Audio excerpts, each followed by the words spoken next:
How can Trump avoid falling for Putin's bluff and blackmail? What pressure tools can he use against the dictator? And what will the meeting in Alaska mean for the Russian-Ukrainian war? These and other topics we will discuss right now with political commentator and PhD in political science, Jason J. Smart. Jason, hello. Glad to see you. Thank you for joining us. It's always wonderful to see you. Thank you so much. The public organization Stand Up Alaska is organizing a protest on August 14, the day before the announced talks between Trump and Putin. The protest under the slogan Alaska with Ukraine is aimed at demonstrating disagreement with the presence of the head of the Kremlin, who for the first time in 18 years may be taking his butt to the United States. In their statement, the organizers indicated that the rally aims to send a clear signal to both Trump and Putin. Alaska stands firmly against authoritarianism. How do Americans themselves assess Trump meeting with Putin, and what are the assessments among Americans regarding Putin's ongoing aggression now against Ukraine? How much does Trump's behavior regarding Putin and the Russian-Ukrainian war affect his image among voters? So I think that we have to understand there's a few different parts to this. On one side, the American people want to see an end to the war. That's very clear. And they don't have a very strong understanding of the details, day to day, what's happening, where it's happening, and what it all means. That being said, of course, they're not happy to see that Vladimir Putin will travel to the United States. However, I think that they are willing to look past that, to not consider that, because they are more interested to know if it will end the war, because that's what they really want. They just want to see an end to the war. Now, I think going ahead, what this means for Donald Trump, though, is he's in a very difficult situation. Because if he has these meetings and nothing comes from them, which is most likely what will happen, then he'll have to justify why nothing happened. And the fact is that it's clear. Vladimir Putin does not want to end the war. But either way, the American public as a whole very strongly supports Ukraine. Over 80% of Americans say that they support Ukraine. The number that says that they don't really understand or they're not really paying attention is a minority of people. And less than 5% of Americans have a positive opinion about Russia. So overwhelmingly, Americans support Ukraine. And that's why Donald Trump has to find some sort of solutions, some sort of answers before he has this meeting. He has to come out of this meeting and show that it was justified to be meeting with the Russian dictator. Yes, and we even feel that Americans support us. And does Donald Trump think about opinion of Americans and before that votes that America will have starting before it and after 1 year? Absolutely. Donald Trump, I think that we all understand, thinks a lot about his personality and what people think about him. He's very much so attached to his ego. And so I think there's very clear that he will be interested to know how this is perceived by the American public. And that's actually a very good sign, because the American public is very clear that it does not support Russia and has a very negative opinion about Vladimir Putin. So Donald Trump is taking a huge political risk to do this. And it might be a risk that he'll regret, but we'll have to wait to see. Either way, in the short term, what it means for us is that right now, Vladimir Putin is going to be coming to America to meet with Donald Trump. And Donald Trump needs to be able to come out of this and not say that he did something that is unpopular. For instance, with Americans, it'd be very unpopular to say that he had made a deal about Ukraine, but did not include the Ukrainians, or he made a deal about Ukraine's future security, but did not discuss this with the Europeans. That would all work out very badly for Donald Trump. And so that's why I'm not that worried about what will happen during these meetings. Despite the fact that Putin had asked Steve Witkoff for this meeting with Trump, Trump agreed. If the first meeting goes well, we will have a second one almost immediately. It will be Putin, Zelensky and me, says Trump today. If I don't hear back from Alaska, there may not be a second meeting, Trump also say. So what do you think is Trump's real motivation for holding this meeting with Putin right now? And do you think there is any realistic chance this meeting will bring us closer to ending the war in Ukraine? So I think there's two different sides to this that we should look at. So in the eyes of Donald Trump, this is an opportunity, and he believes, to talk to Putin. He believes that he could talk to him and convince him to end the war. Now, I don't think it's very likely, but this is what he believes. So he will go and he'll try to make a deal, and then he'll communicate this to the Ukrainian side. Now, assuming the Ukrainian side says that's interesting or we're willing to talk about it, yes, then at that point there'll be another meeting. But let's imagine that they go and they find out that no, the Russians really don't want to make a deal. The Russians really don't want to fix the situation and to end the war. That will actually put Donald Trump in a very difficult situation because now he has to justify to the American public why he had this meeting. But then he'll have to justify, if he does not do new sanctions or new tariffs, why he's not doing them. Because countries like China and India are waiting for a response, which is a different part of the story. There's a lot going on here that we do not see publicly. The role of China, the role of India, the role of other countries that are also talking to Russia, who are also trying to convince them of what to do next. So I think overall, we should expect to see that the meeting this week is unlikely to return some sort of big results. However, I think that generally speaking, there is a sentiment that the war is getting closer to ending. Trump by himself today mentioned that he doesn't believe he can convince Putin to stop killings in Ukraine. I think the answer is probably no, because I had great conversations with Putin and then I go home and then I see a missile hit a house and people are lying there dying, Donald Trump said. So I understand that you too don't believe that Trump can convince Putin to stop his cruel war against Ukraine on Alaska this Friday. No, I think it's very unlikely. Now, that all being said, there's a lot of things going on here that we don't see all of. For instance, if China has already made an ultimatum that they will stop buying oil, that would change everything. Because keep in mind, oil is about 40% of the national budget of Russia.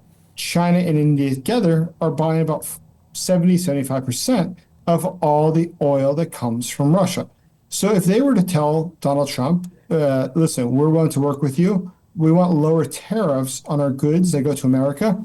In exchange, we will also talk to the Russians, talk to Putin, and try to convince him to end this war. And then I think that that is already a step in the right direction. Either way, I think it's very clear at this point for everybody that there's very little gain for Russia continuing this war in terms of economics internationally. More and more countries are against Russia, not aligned with Russia. And Russia simply cannot afford to continue this war for much longer. The Russian economy is a disaster. Sociologically, Russia is a disaster. They need to end this war. It really cannot continue for much more. And that's why I think that there's probably more pressure on Putin than what we all recognize. Jason, talking about pressure, Trump also talking to journalists today says promises very serious consequences if Putin does not agree to stop the war.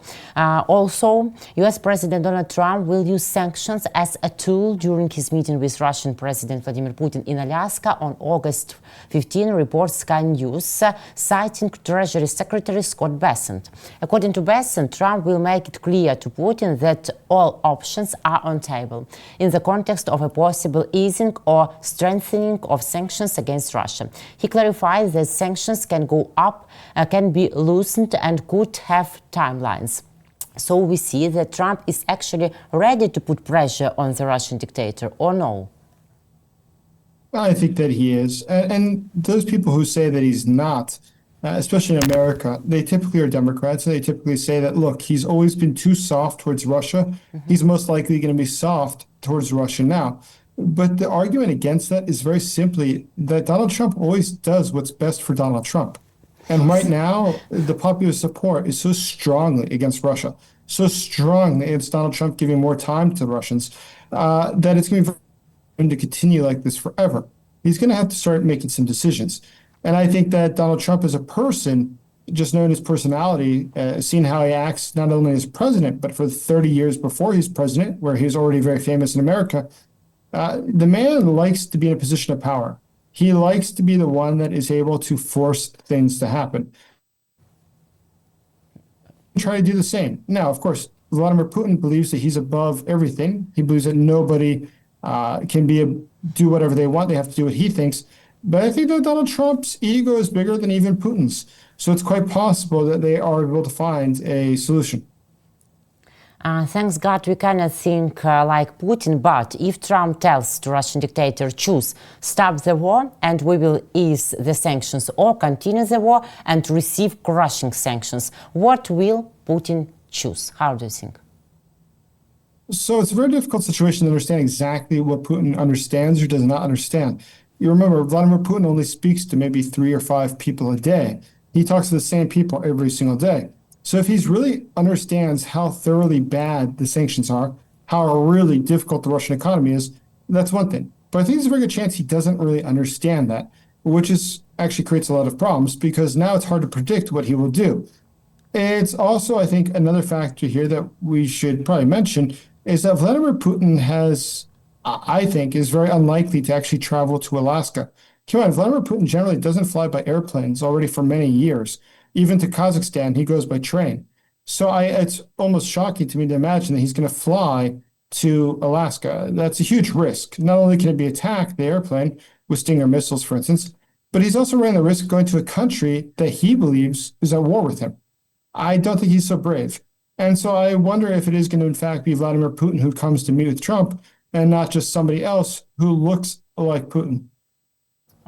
Yes, really, it can be a real scenario. And we even saw such memes with a lot of Putins around one table, and they play cards, who of them will go to Alaska. Or maybe even some of our experts think that Putin will send, for example, Ministry for Foreign Affairs of Russian Federation, Sergei Lavrov, for example. But Trump will not meet with him, I think.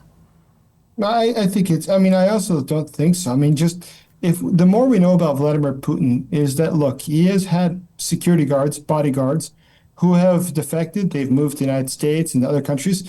And in all their interviews, they say the same things.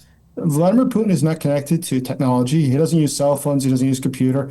He doesn't go on airplanes. He doesn't go in cars when he can avoid it. He's very scared of everything. He's very scared of being killed, of being poisoned, of having somebody touch him or make him sick. He's terrified of becoming sick.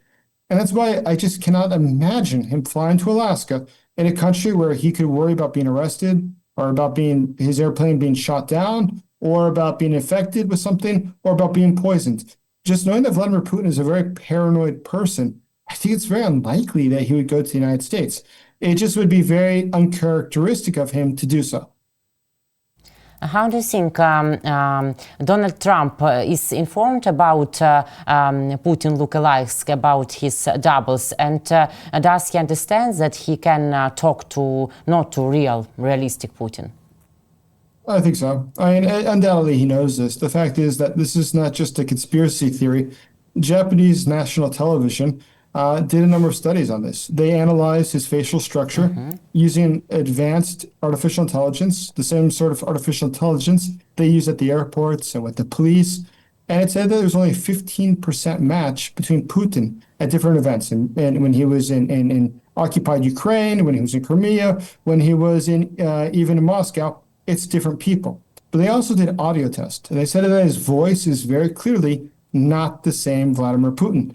I think that it's Vladimir Putin we have to understand is he does not believe in the international community as being a serious force. He doesn't think that diplomacy is a serious thing. For him, it's just a continuation of warfare. So ultimately, if you're Vladimir Putin, why should he come? Why should he take this seriously? How does that benefit Vladimir Putin in any way? We have to understand he's a criminal leader. He's a leader of a mafia. More than a country, it's a mafia. They happen to run a country, but in fact, he's a mafia leader. And if you're the mafia leader and you realize your life is at risk, why would you increase your risk? It doesn't make any sense. I think that Vladimir Putin realistically is not going to attend. I'm quite sure about that. It just seems totally unrealistic. Think about this. When Vladimir Putin went to Kazakhstan, to Astana, where their embassy is located, of course, they built a bomb shelter in the basement that had its own infrastructure. It had its own radio and telecommunications contacts with Russia. They used none of the local levels. But it was a bomb shelter that was able to sustain steady bombardment, constant bombing for days at a time. And that was to go to Kazakhstan. Now, if he's that worried about going to Kazakhstan a couple of years ago, he's obviously going to be much more worried about going to the United States. It seems to me just wholly unlikely somebody who's that paranoid would take these sorts of risks. Jason, yes, it's really one big, bloody big mafia, not country, not state, big, normal state. But we have a lot of problems with such neighbor. But how will Putin or somebody like Putin can use this summit with Trump, maybe to show that he is not in geopolitical isolation, to postpone sanctions? I think the most likely thing is that Vladimir Putin will propose something that perhaps initially sounds reasonable, initially sounds like it would be something that at least they believe that Donald Trump would accept.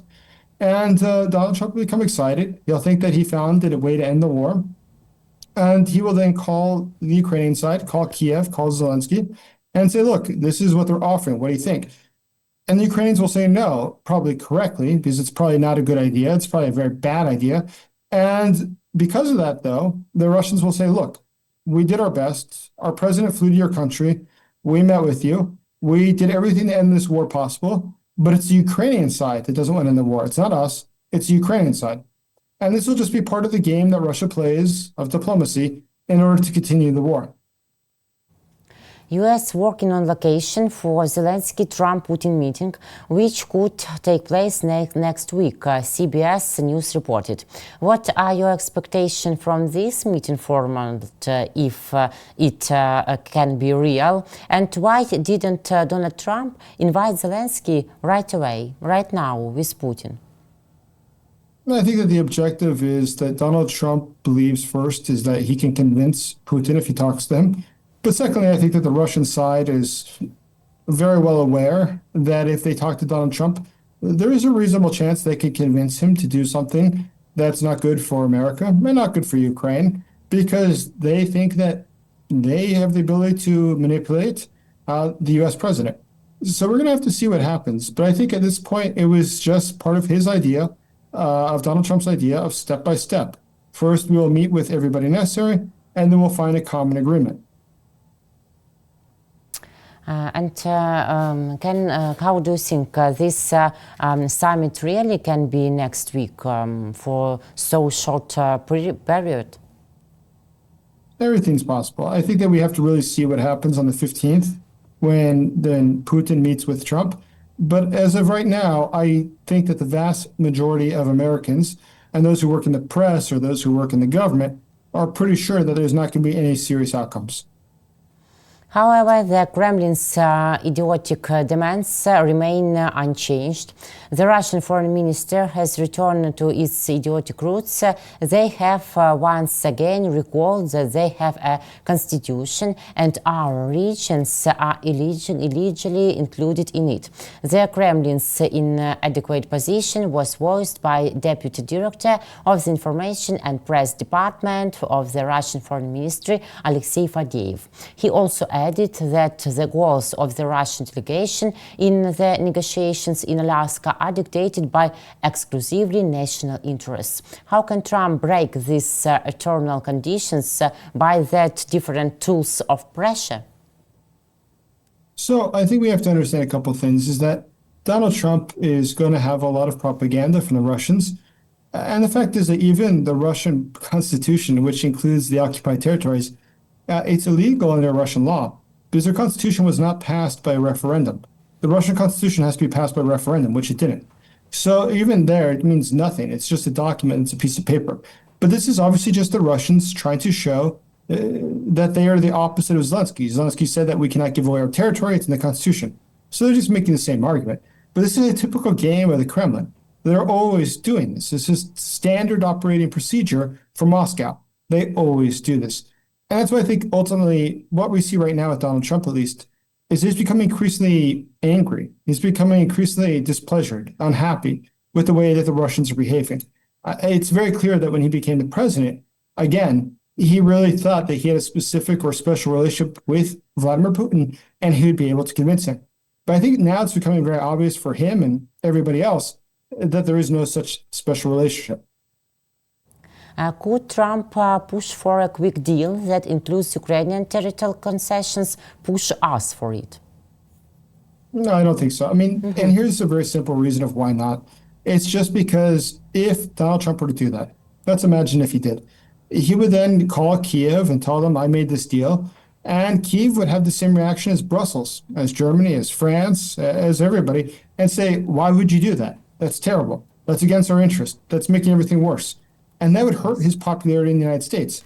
And I think Donald Trump, again, the only thing that Donald Trump really cares about is Donald Trump. And I think that if he's worried about his own interest, he would not do that. Donald Trump has another reason right now, and I think it's worth mentioning as well, is that Donald Trump's popularity has gone down a lot. But even with MAGA Republicans, that is, the Republicans who support Donald Trump, his popularity has gone down a lot due to scandals in the United States, namely the one surrounding Epstein. And as a result of that, we have to think, well, he has to improve his reputation, and that's what he's trying to do right now. It would make no sense for him to do something like support Russia when all the countries of Europe and Ukraine are saying don't do it. That would only hurt his popularity worse. And more than that, let's imagine if he had to put tariffs on all the goods from China and all the goods from India. The MAGA base, the Republicans who support Trump, they don't like India. They don't like China. And they don't like Russia either. For them to see more tariffs on all these countries or more sanctions is something that would make Donald Trump more popular.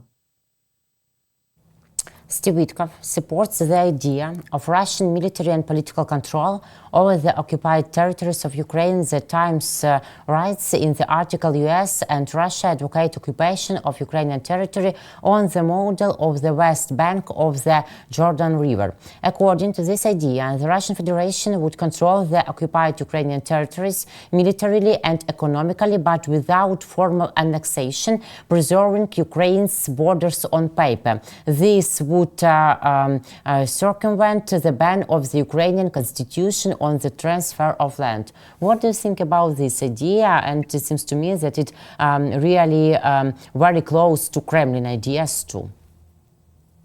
I mean, historically, if you look at Russia, in all these countries, it's always the sort of same thing. The frozen conflicts or the fake republics like they have in South Ossetia, as they have in the case of Moldova and Transnistria, Yes. Pridnestrovia. It's always the same. Russia does the same sort of thing, creating either a fake country or just finding a justification where technically it can be acceptable to everybody. But unfortunately, at this point, I think that Donald Trump, because he's just so interested to see an end to the war so that he can say that he ended the war, he might be willing to agree to a frozen conflict. Not because it really brings peace, but because simply it would allow him to say that he ended the war, which would help his popularity. Yes, they can repeat all their historical steps and their aggression against other countries. Like scenarios are the same all the time because they cannot even hear even something new. Trump knows our position. Zelensky has repeated several times in these days that we will not withdraw from the Donetsk and Lugansk region. The Axios publication writes that Trump will not stop selling weapons to Europe in any case, so that it will give them to us. But are there any mechanism by which Trump can put pressure on us with, for example, such equipment, weapon, or it's very good to United States too, such deals about weapon to Ukraine due to money from European Union? Exactly. I don't think he'll do anything to stop the weapons to Ukraine, because then he would have to justify to the American public why his plan to allow Europeans to buy weapons was not a good idea. I don't think he'll admit that he made a mistake. That's why I think that he won't stop the weapons from being purchased, which create American jobs, help the American economy, to stop the weapons from going to Ukraine. As far as I could tell, Donald Trump doesn't care if the weapons go to Ukraine, as long as American businesses make more money. During a conversation with US President Donald Trump and European leaders, 5 joint principles for ending Russia's war against Ukraine were agreed. Ukrainian President Vladimir Zelensky said at a joint press conference with German Chancellor Friedrich Merz. Before this coordination call, we agreed on 5 common principles. This is a negotiation format. Everything concerning Ukraine must be discussed exclusively with Ukraine. We must prepare a trilateral format of talks, Zelensky repeated. According to him, there must first be a ceasefire and truly reliable security guarantees. Today, by the way, President Trump expressed support for this and stated America's readiness to participate. Also, among the agreed principles is that Russia cannot have a veto over Ukrainians' European and NATO aspiration, Zelensky added. He noted that peace negotiations should be combined with appropriate pressure on Russia. And Trump is ready to defend both the common position of Ukraine and Europe and give us, for example, security guarantees. Which security guarantees can United States and Donald Trump give us? I would guess, I don't know, that Donald Trump is probably unwilling to give any sort of guarantees. He'll say that it's the Europeans' problem.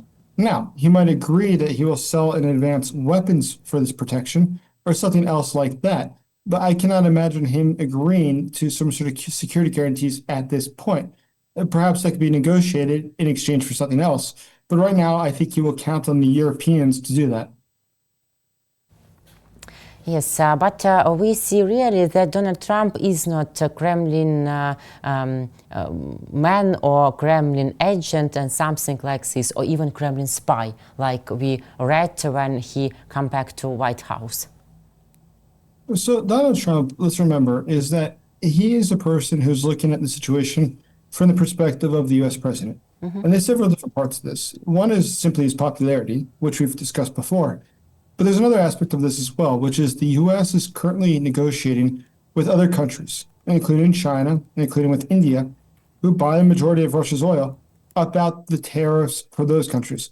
So I think that Donald Trump understands that what happens with Putin is part of those negotiations as well, because he's going to use the leverage from those conversations with Putin. And likewise, the conversations with Putin and leverage with the Chinese and the Indians and others. So all this is part of a very large system. It's not just a one-way street. And so I think at this point, there's actually a lot of signs, I would argue, that things are improving. I think that Donald Trump, a few months ago, was extremely anti-Ukraine in his position. You remember when he threw out Zelensky from the White House. But today, I think that the situation's changed because he realizes that the Russians are exactly the ones who started this war and don't want to end it. Jason, you mentioned China a few times, and how is China likely viewing this meeting? Is it in China's interest, as understood, for Russia to continue the war? And is China not afraid of Trump at all? They're afraid of. I mean, they're very afraid of Donald Trump, I think, because it's unpredictable. They're not sure what he will do. Now, that being said, I think that the Chinese would like to see the war continue on one side, because simply it's degrading the Russian military. It's hurting the Russian military.